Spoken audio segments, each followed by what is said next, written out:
This is the 5th day of the December 90 7-day retreat at Springwater.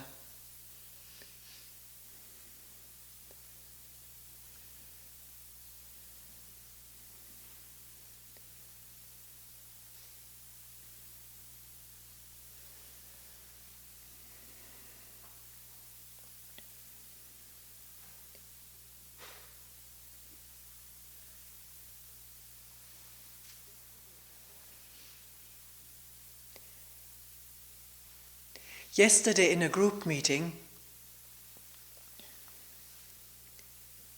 we were talking about politicians.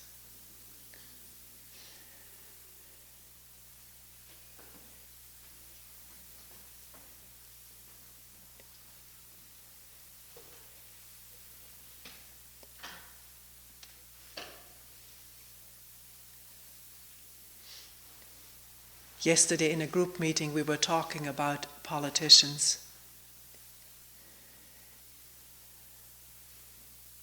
So often using the media,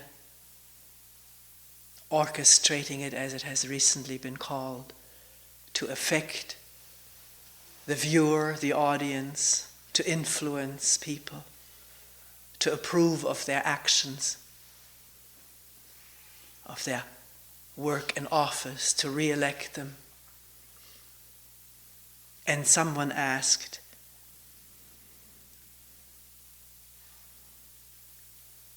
something like this, I never remember verbatim. Are you watching yourself? In sitting in front of lots of people and talking, are you trying to influence us? Or are you in fact influencing us?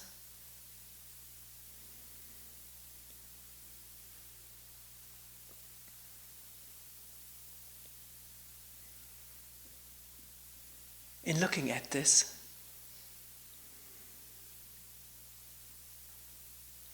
I can say, no, I am not trying to influence anybody.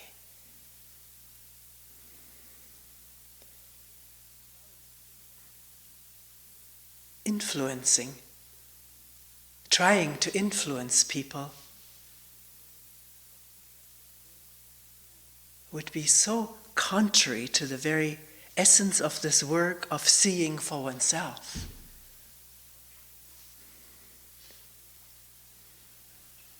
Which is the important thing, the utter necessity for us human beings to look, see and think clearly for ourselves, to awaken that capacity, or for that capacity to awaken, because we don't really know how to do it, how to bring it about, and yet it does come about, the capacity to see clearly, maybe in the beginning just for moments, or moments at a time, to see something for oneself, without having been influenced, not having been told, not adopting a belief or an opinion.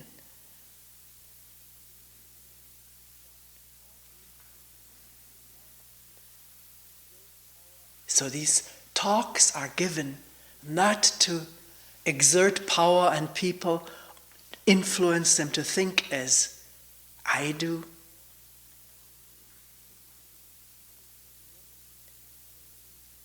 There's not just thinking going on in these talks, there's looking, primarily looking at what goes on in oneself, in the people one is close to, in the people one observes, in the politician one sees over the television.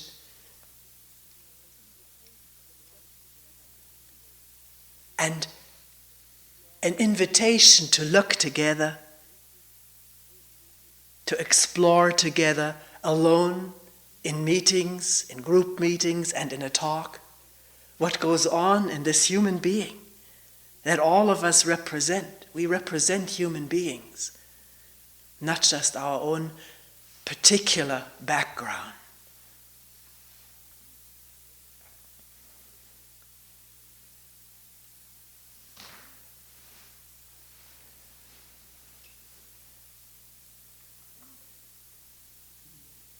To try to influence someone would be to hinder that person from seeing for herself or himself. That is very clear. Whether in fact influence is going on is up to each one of us to see for ourselves, to investigate, to question. And we start talking about this on day one.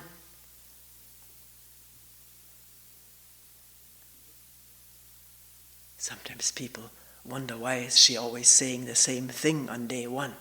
It's so important to watch that one is not influenced, no matter how intensely the person is talking. It's sometimes said to me, the intensity of your way of talking has an influencing effect, because it sounds as though you're propounding the truth. And then again, one person once told me, I like it when you talk so softly, because sometimes at night before going to sleep I turn on the tape, because it's so nice and soft a voice. So what can you do?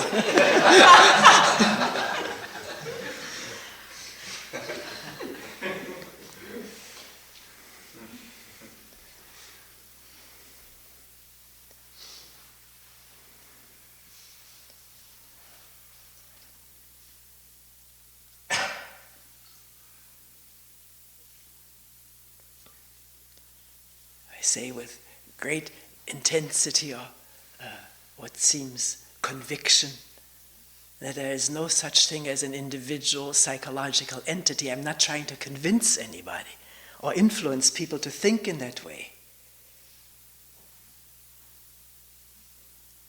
but to look whether this is so,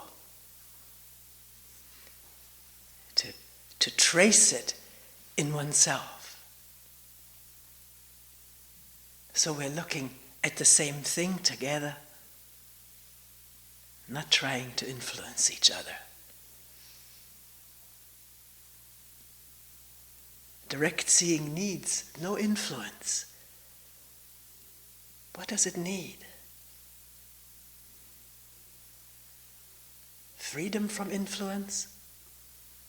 Freedom from the feeling of authority, seeking authority? Finding refuge in authority, following someone, all of that is not conducive to seeing directly. How it comes about, no one knows. Or if someone says, I know how to bring it about, I would be careful not to be influenced by methods or techniques offered to get instantaneous insight.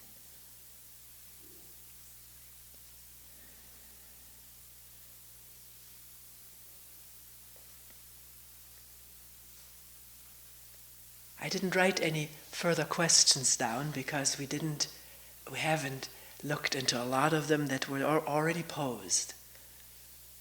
I don't even know if we sufficiently delved into this question whether we are separate from each other, or why it feels so strongly that we are separate.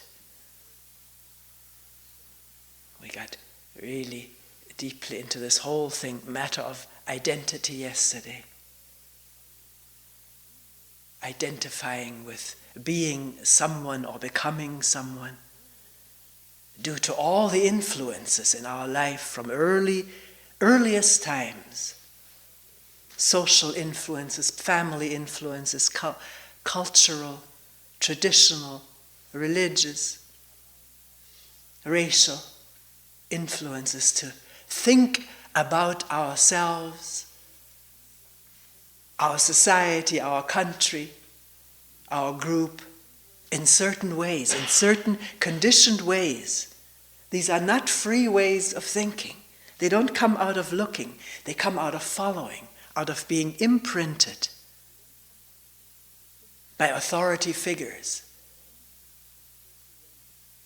to think and behave and feel and emote in certain ways, which has been all of our background. None of us is exempt or has been exempt from that.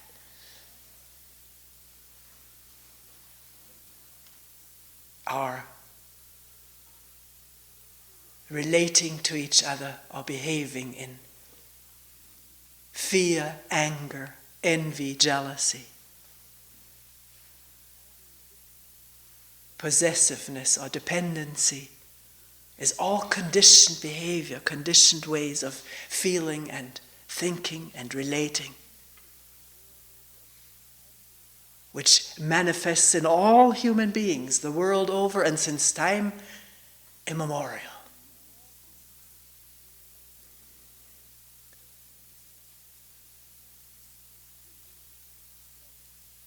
Being conditioned with fear, pleasure, reward and punishment, approval and disapproval, acceptance and ostracism, rejection. All of these are the powerful conditioning factors that we human beings have been victim of and are repeating with our children, perpetuating, unawares, until awareness begins to dawn about what we're doing and questioning it.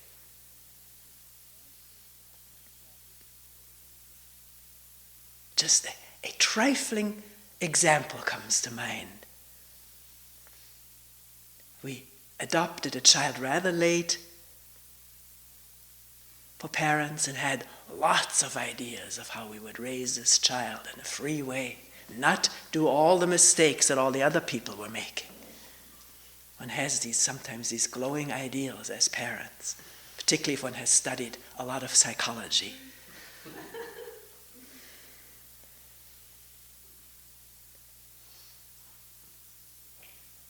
So I would have a child, Ralph, have him sit on the counter while I was doing things, or because I wasn't very clear about this, but I had the urge to let him play in the sink. And my husband built footstools for our two sinks so he could be at the sink and play. But then I was watching like a watchdog that no water would be spilled. And one time,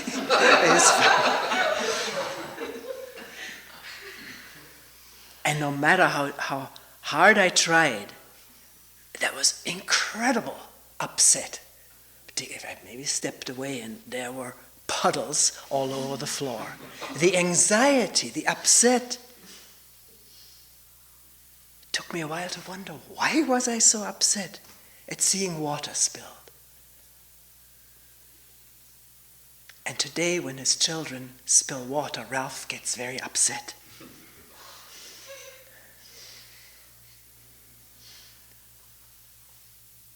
I don't remember anything about that in my childhood. But when I have watched other mothers, why didn't they get upset when the child spilled water? That was one thing that wasn't conditioned into this particular parent.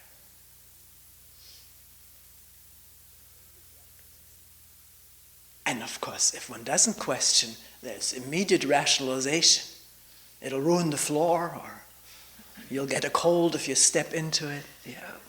Lots of reasons to explain to ourselves a habit rather than questioning it, wondering about it. And it's one of the functions maybe of this place of working together, to begin superficially as well as deeply question every habit that we become aware of.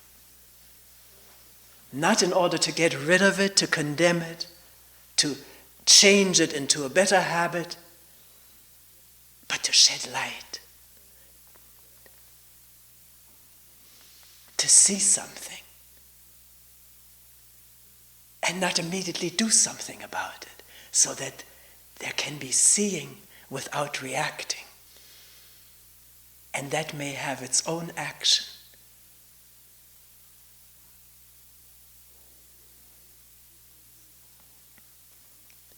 So no matter how proud we may be of being such a unique individual with our particular ways of being and our maybe intellectual capacities or manual skills or artistic talents, where does it all come from?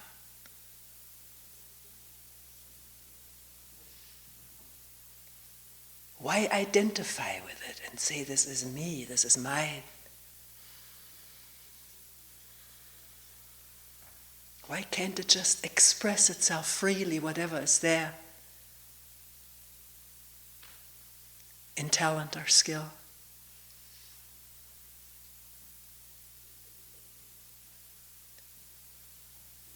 Why this clinging to being someone?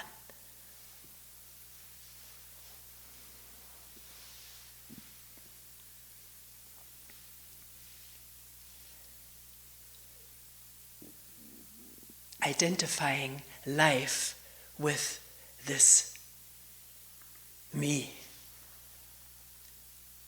self, I, which has this, which has anger, which has pleasure, which has affection. That's how we talk about ourselves and think about ourselves, and this is how we act, as though we were individual entities owning our behavior, our bodies, our capacities, and free to change them or suffering from them with guilt or pangs of blame.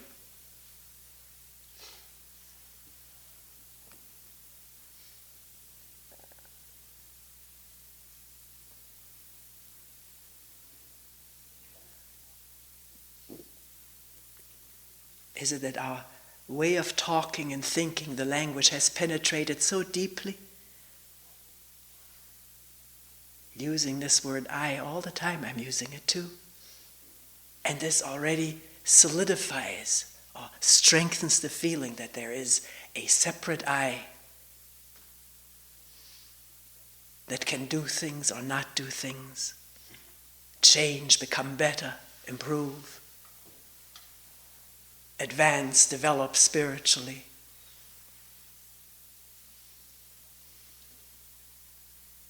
What is it that actually goes on? What is this I in which we're so invested, and which brings us so much pain? The most frequent, I haven't statistically evaluated it, but it seems the most frequently discussed thing in individual and group meetings is anger.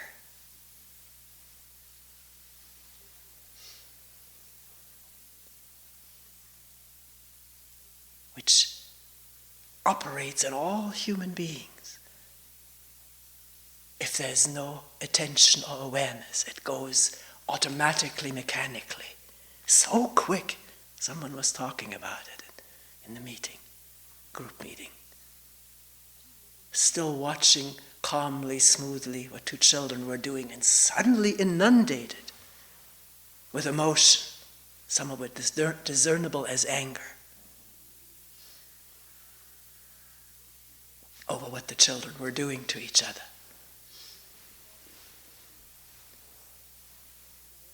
And one can say, well, what's wrong with being angry?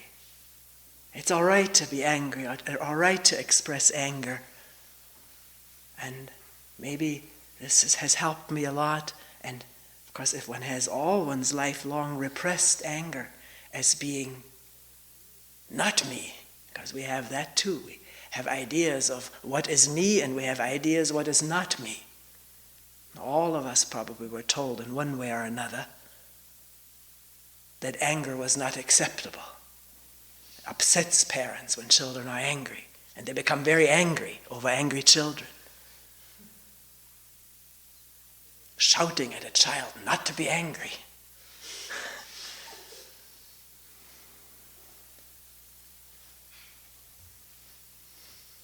And the child who sees the powerful adult as a omnipotent giant, obviously imitates. The imitative mode is also programmed into us already in animals. How little ducklings follow their mother into the water and learn how to swim. So we learn to become angry, and all the neurochemical, physiological stuff is there for it. The glands to pour out adrenaline, muscles to flex, tension to build up that demands release and finds pleasure in that release.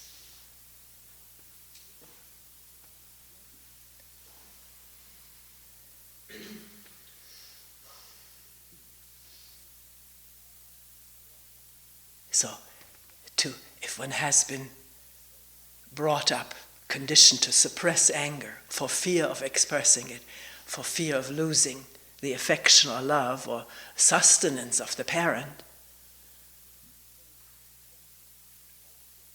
having learned to instead feign friendliness or obedience, then maybe an immense experience to explode in anger for the first time and see that one can survive it. One isn't going to be losing one's life for it, annihilated for it. And yet other things happen at the same time that one expresses anger. Because just as oneself was intimidated by the angry parent, one begins to intimidate the children in whose presence one expresses anger. I remember the scared face of my son, first time expressed anger, shouted at him and my husband at the same time, both of them. It felt great. I'd never done that before.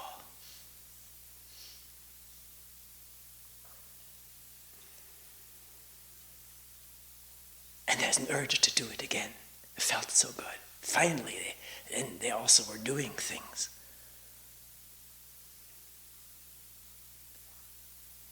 That I wanted to be done.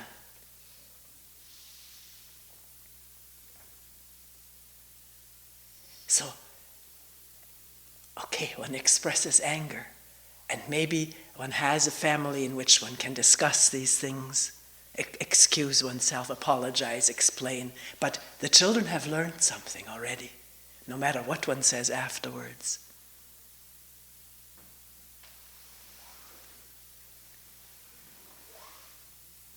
And if we don't watch very carefully and minutely, some residue remains for having been treated angrily. I think we've talked about it in this retreat already, this tremendous urge for retaliation, for paying back, an eye for an eye and a tooth for a tooth. So one cannot assume that even expressing anger in a therapeutic way in one's relationship or family, it goes without residue, without repetition. And that repetition coming at times when we don't want it.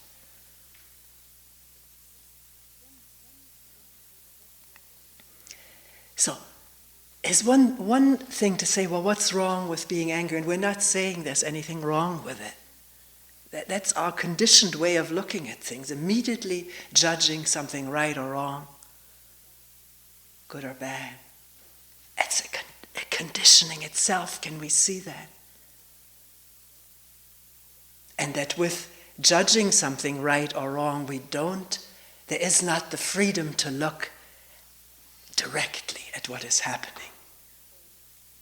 Maybe as anger comes up, as it explodes, as it unfolds, as it is maintained with storyline about what happened to me.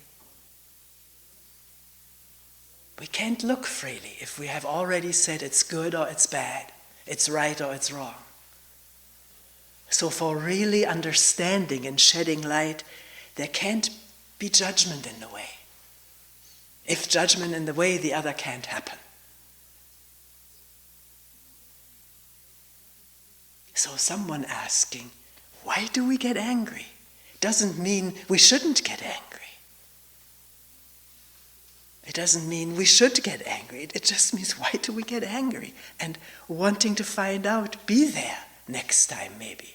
Or looking at it in memory as the whole scenario may have been recorded. It's all right to look at that. Memory is not complete because there's already all kinds of motions going on in the mind.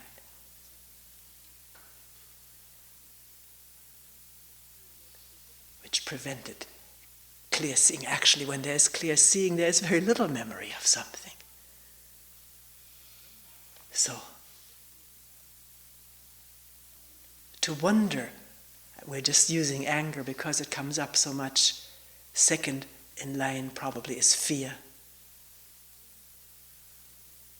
To want to shed light on this,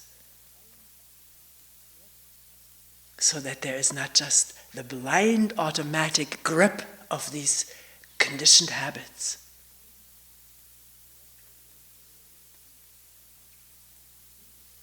Not in order to get rid of them, or justify them, or change them, but to see what's going on in us, so that something new is coming into being,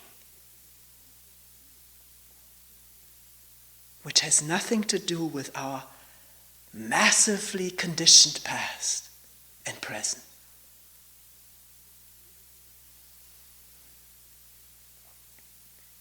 Seeing is not conditioned, and it doesn't condition, it just sheds light.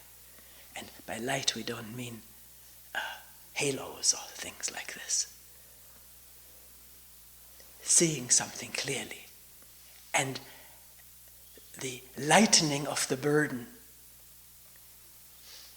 of darkness, of not seeing, of ignorance, of unawareness with its rationalizations, excuses or justifications or fault-finding,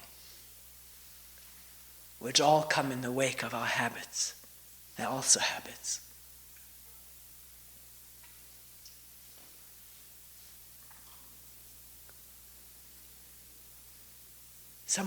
We had a question in our first reading of questions, someone mentioning that in closing a door with a clank, someone walked up and showed how to close the door without clanking. And the person reported to me a feeling of upset and anger, if I remember right. But not stopping with that, but investigating it. Because in questioning whether he felt that somebody was trying to lord it over him, position-wise, he said he didn't have the feeling that that was the case, and yet there was anger, upset. In that case, at least he didn't report that. He said, well, what's wrong with getting angry? He was looking. What was going on? Why this response, which we all know is so flooding of the whole, every cell and fiber of the body seems to be flooded. It doesn't have to be this way, but it is like this most of the time. So, in looking, what came up for this particular person was a clinging to the idea of being perfect, or at least the ideal of perfection, was being marred with being showed having done something wrong, imperfectly.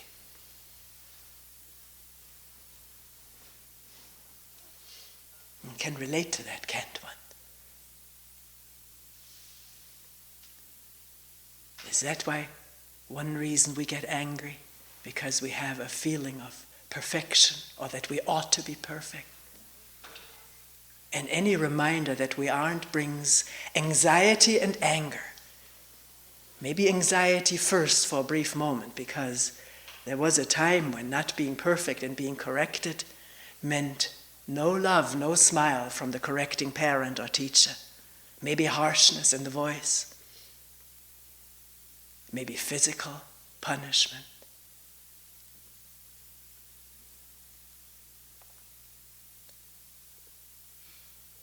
And clinging to this thing, I must be perfect, and identifying with that, that's what I am, or near perfect. And then someone shows one hasn't been, one has done something wrong.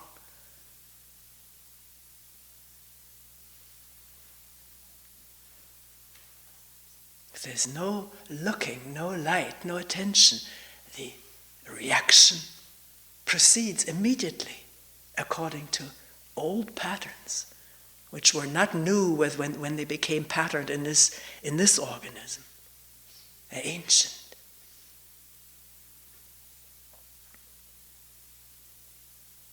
Feeling one is special, one is better than others, being shown otherwise, being treated otherwise, wanting one's way and not getting it.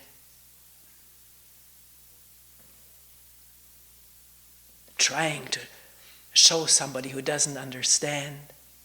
We get angry. It's an amazing phenomenon if one thinks of it calmly. Somebody doesn't understand, does something. Well, it's like with a doll. I don't know whether that person who showed was angry, but we're trying to show somebody how to do something. The person doesn't understand and still doesn't do it the way he's showed. We get angry all of a sudden. And that's been the pattern of our education, of our training, which is amazing. Animals don't do that. That's why it's so nice to watch adults with their young. That seems to be absent. Young are allowed to do all kinds of things. But in school, teacher gets angry after a while, maybe very quickly, maybe if she or he is a patient teacher, then it takes a while before he or she gets angry.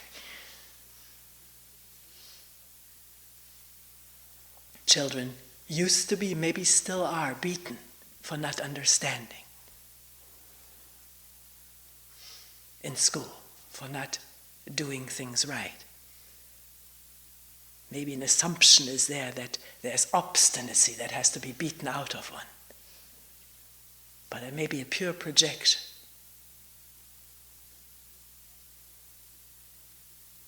So, can one watch next time one gets angry when somebody seems to be so stupid? Not doing it the way he's been showed or told? Why do we get angry then? Not to give an explanation, but watch it. So that instead of darkness, of mechanicalness, there is understanding dawning.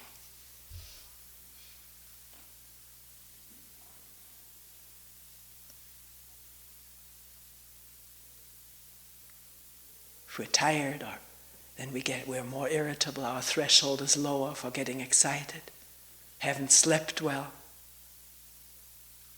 or don't feel well, get angry easier, quicker. Is that right?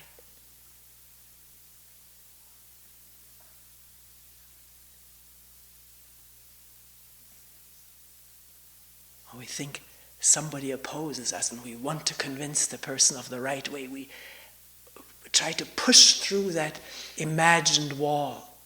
Maybe there is a wall with anger.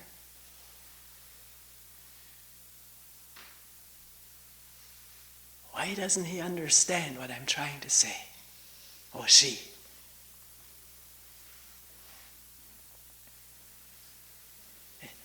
I can't go into all, it's infinite. It's sort of a little bit of different content for each one of us, but it's the same mechanisms.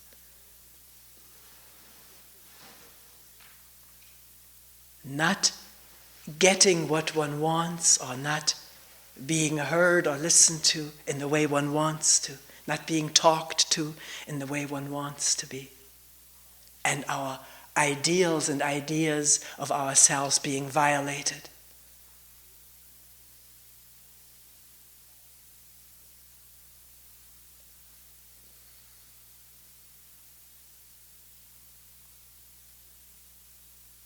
It's the same for all of us. There's no difference.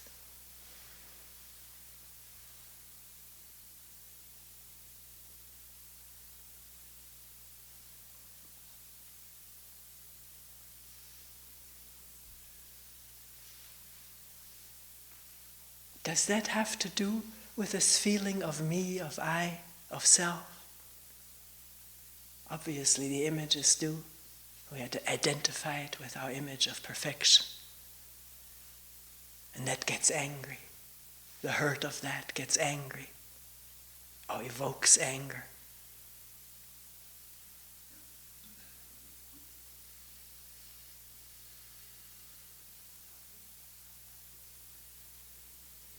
Can we see by observing ourselves and each other that we share in all of that? That in fear and anger, just taking those, we're not different from each other? And we've all been molded in a common conditioning, physically, psychologically, mentally.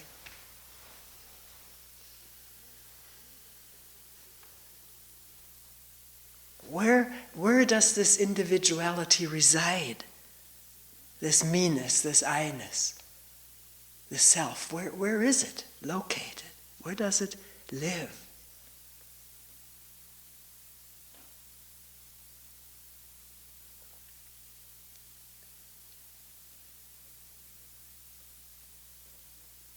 If one begins to look inwardly and question and listen, all one finds is thoughts and ideas and images and memories from the past, maybe the past moment.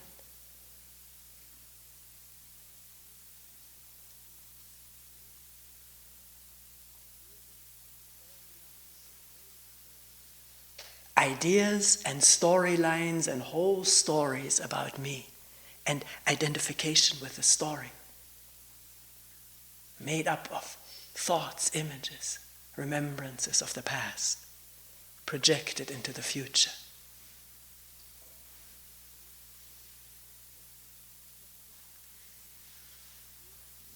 Is that what separates me from you, which creates this deep feeling of separation? My clinging to the story of myself, to the memories and images of what I am? Is that what makes me feel isolated from you, lonely?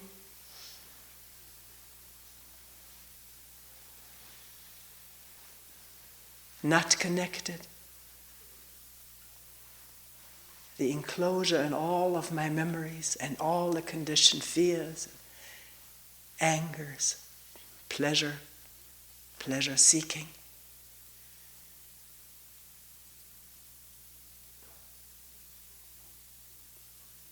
We do feel lonely. Most human beings feel lonely most of the time. What is that loneliness? Can one explore it and not just bemoan it, or justify it, or accept it? Who is there to accept anything? Or to reject anything other than conditioned thought? I shouldn't be like this, or I have a right to be like this, or it's my human nature to be like this. All thought. But I want to find out, when I feel lonely, why do I feel lonely? What are the ingredients of this feeling right now? I don't mean analytically, but experientially.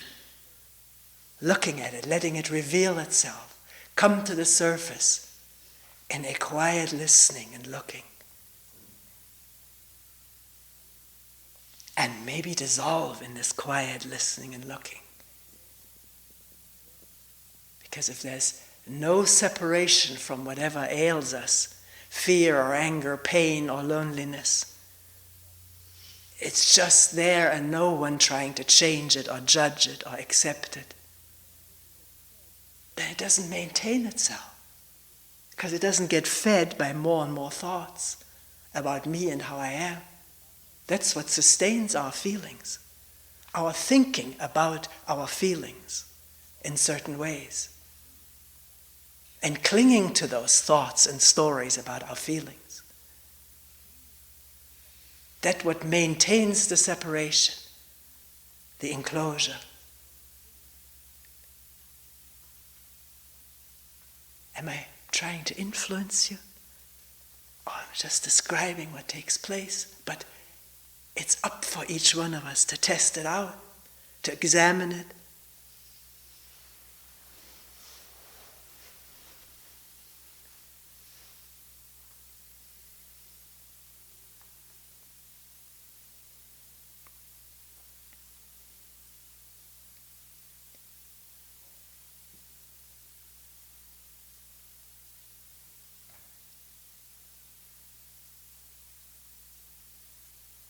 Sometimes it comes like a shock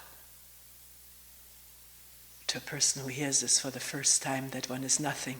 This I, this cherished self, is nothing but thoughts and images and remembrances and storyline.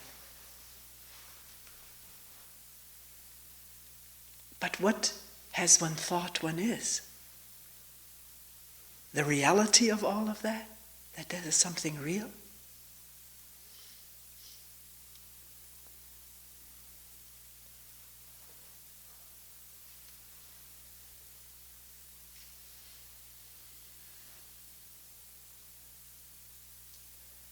An image is an image, and it has power on the organism to feel good or to feel depressed. We've talked about that at length.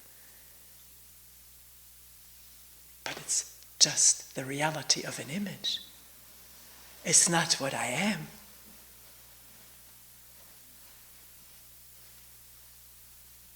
Which is an inseparable part of all of life.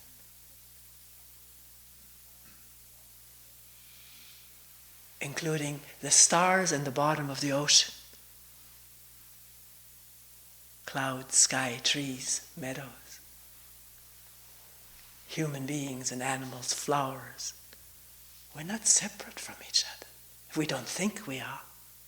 And live in that enclosure and cherish it and defend it. And sustain it by more thought about it.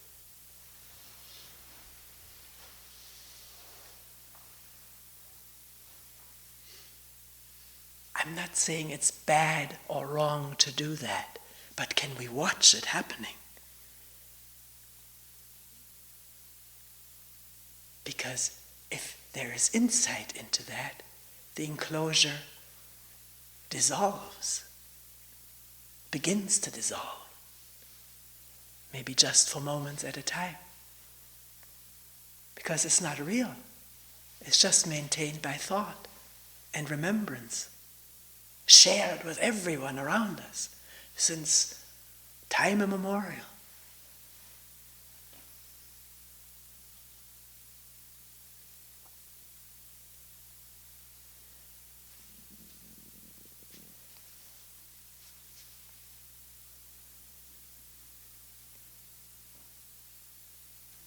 From the enclosure in which there is fear, because being separated, there is fear because of separation.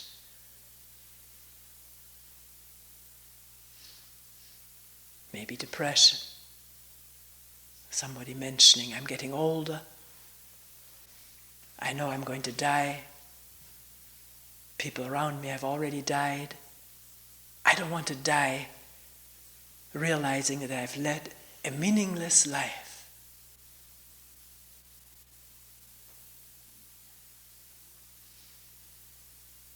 That question haunts many of us. What is the meaning of life?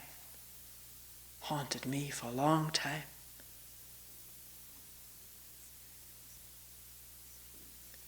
And living in the enclosure has no real meaning unless one can delude oneself in all the things one does in this enclosure. Creating meaning artificially, artificial meaning. But it never holds up. It doesn't hold up in crisis.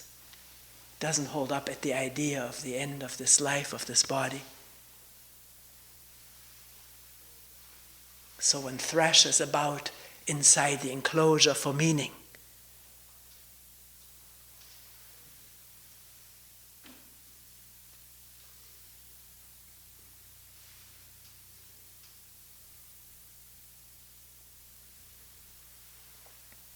So someone says, the meaning of life is not identification with this enclosure, which is our massively conditioned past and present.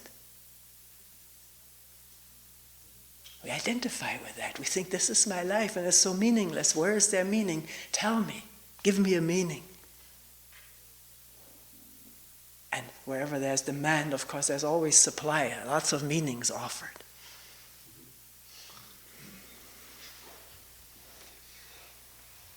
Which appeal to the imagination.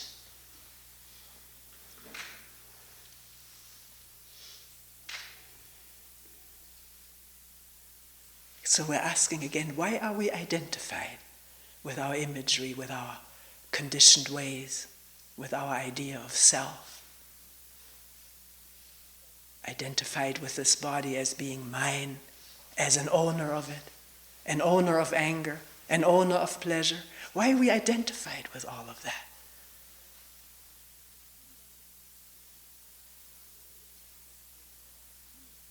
We are. But that brings about meaninglessness.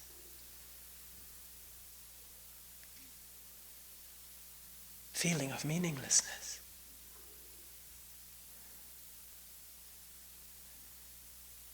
We're not talking right now about the larger issues of enclosures colliding with each other in what we call war, terrorism, killing. Or out of meaninglessness, this wave of drug taking, overtaking our cities, neighborhoods, to assuage this desperate feeling of no meaning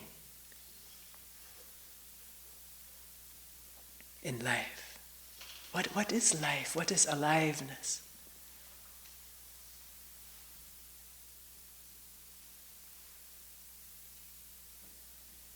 Do we know it? Or do we only know mechanicalness? Or are there glimpses of it? Particularly if one lives for a while in the country, steps out of the building, which is still an enclosure in spite of all the windows that were created. It's different once you step outside, isn't it? And stepping outside, does one look through an enclosure?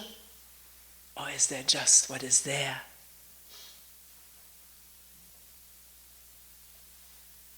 Nakedly, as it were.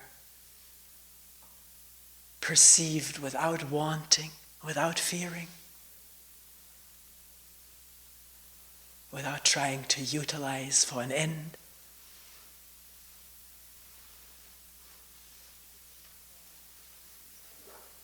That's squishy soil with the green grass and the trees around, and the sky and clouds,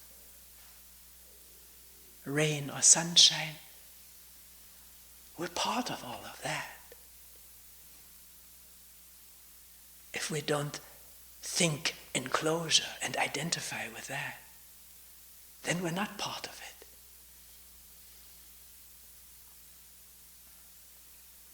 Then we feel separate.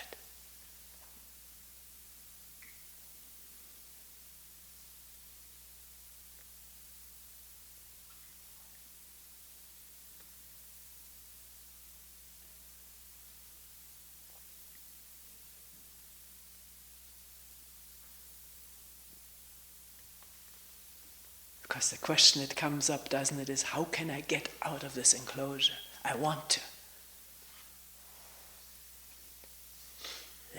That's more of this enclosure, wanting. But to see it without judgment, without trying to change it, because it's there, it's programmed into this organism. Conditioned thoughts.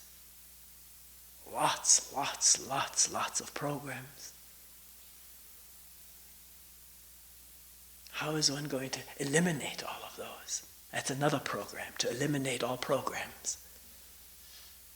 But insight, or seeing and listening quietly, is not a program. It happens on its own without cause or mechanism.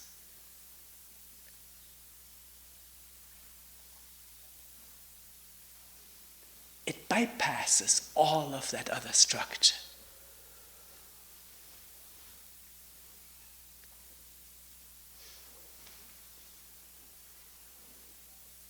And yet illumines it, brings clarity about it, how we function in enclosure and keep creating it. Thought does. There's no I. See, I'm talking like that too. As though there was an I that was doing it.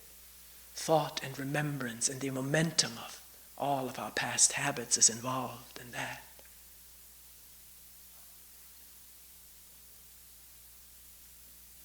But that is not the whole of life. I wonder whether one could call it an aberration. I know it'll bring out a lot of criticism. Because thought, we feel, or at least think, is also part of nature. But it does peculiar things to nature, like destroying it.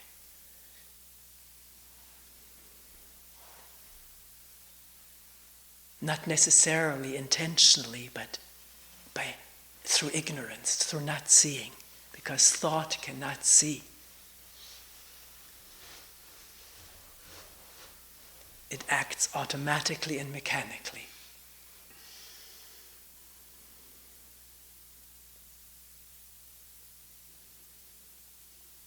So, what is the meaning of life?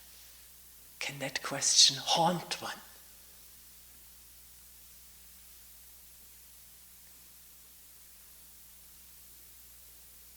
Not letting go of the mind, wondering about it, but not studying to get an answer, studying philosophies and psychologies, although one has to go through that too, if one needs to. Maybe one has done enough of that and it hasn't brought any meaningfulness.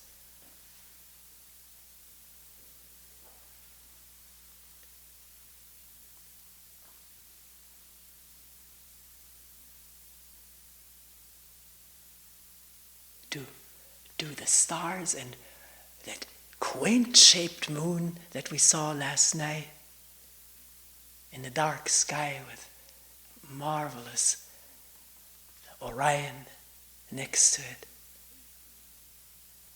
and the silhouette of trees faintly illumined, does that point to any meaning beyond itself?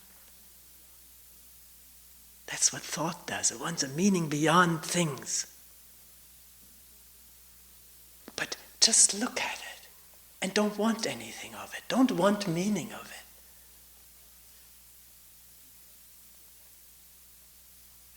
And see the wanting so it can slow down like the furnace fan.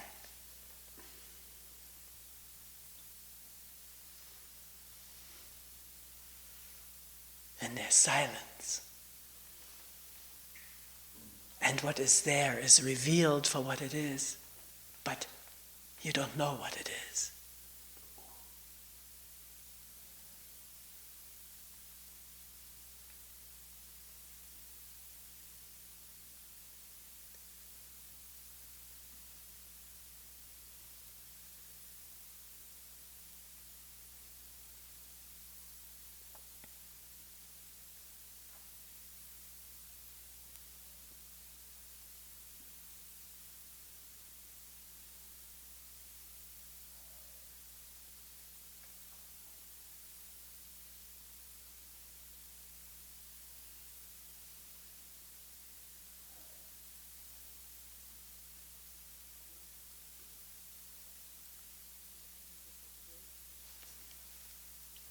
We will end here for today.